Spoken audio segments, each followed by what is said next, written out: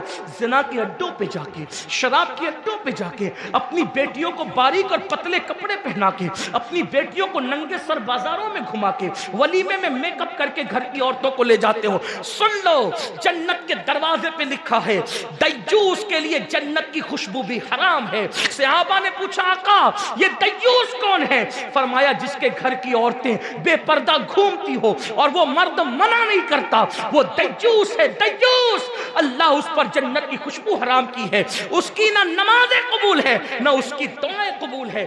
آج پردے کا خیال نہیں، یہ بہنیں سیدہ فاطمہ کی کنیز کہلاتی ہے، اور جب بازار میں جاتی ہے تو کہتی ہے وہ کپڑا نکال جو اداکارہ نے پہنا تھا، کنیز ہے فاطمہ الزہرا کی اور لباس اداکارہ کا۔ سن لو جب تک بیٹیاں توجہ کرنا، مشرق سے مغرب والے سن لے۔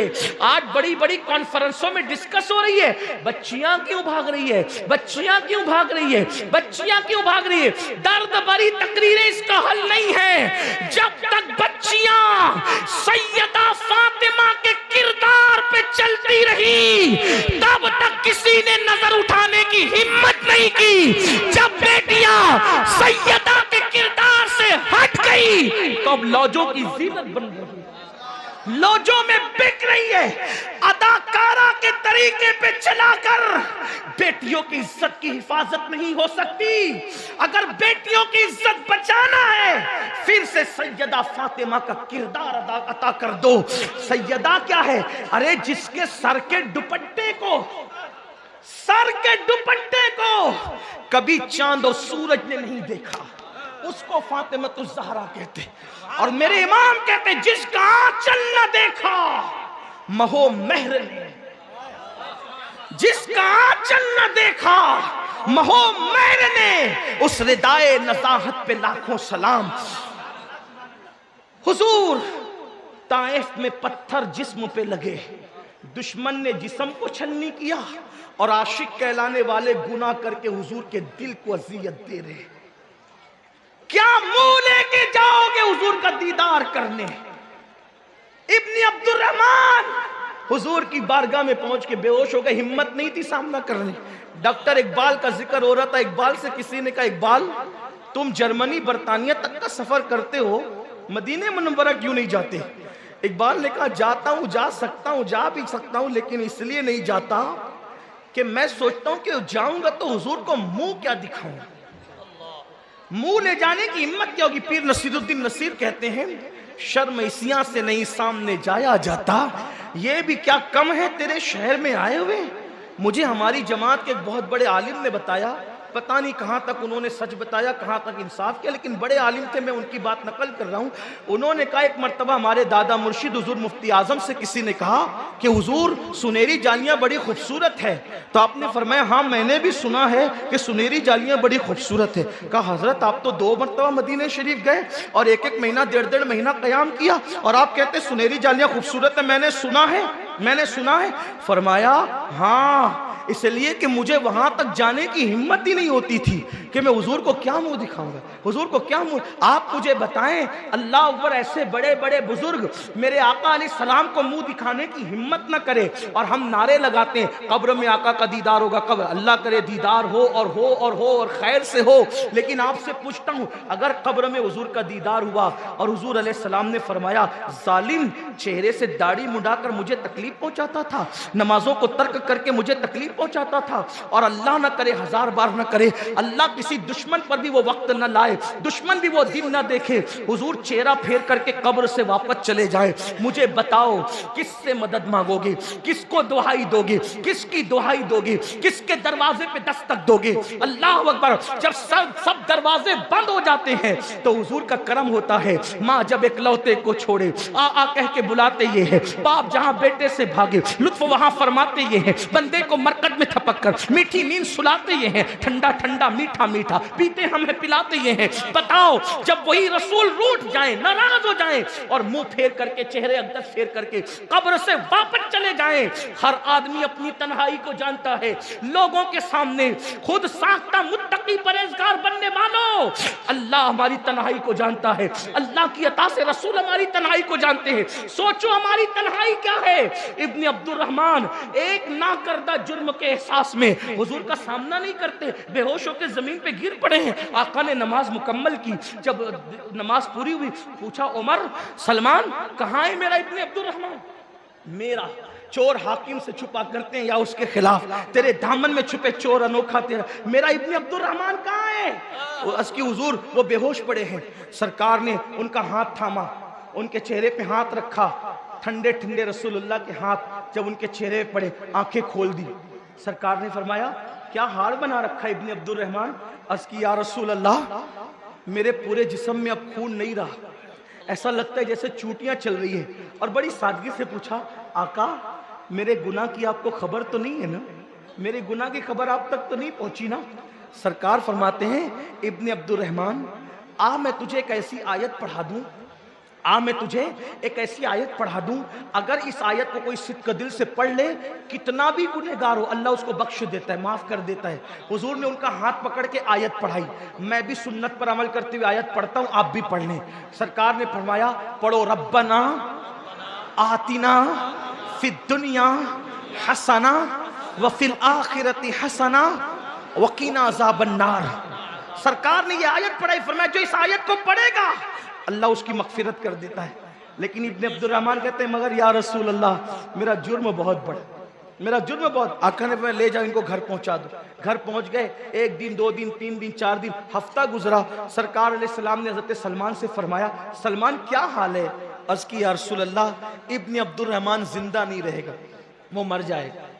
اب وہ زندہ نہیں رہے گا، وہ نہیں بچے گا، نہ کھاتا ہے نہ پیتا ہے، پتہ نہیں کیا ہو گیا. بس ایک ہی بات کہتا ہے اللہ مجھے معاف کر دے مگر میرے گناہ کی خبر میرے محبوب کو مت ہونے دیں، میرے گناہ. بس ایک ہی آقا، اب میرے آقا کریم آقا اللہ اکبر سننا کیسے کریم ہے، کیسے کریم ہے، کیسے کریم ہے. اللہ اکبر. فرماتے چلو آج اس کے گھر چلتے ہیں اور آج اس کا دل خوش کر دیتے ہیں چل کے. یعنی یہ بتا دیتے کہ اس حضور اس سے ناراض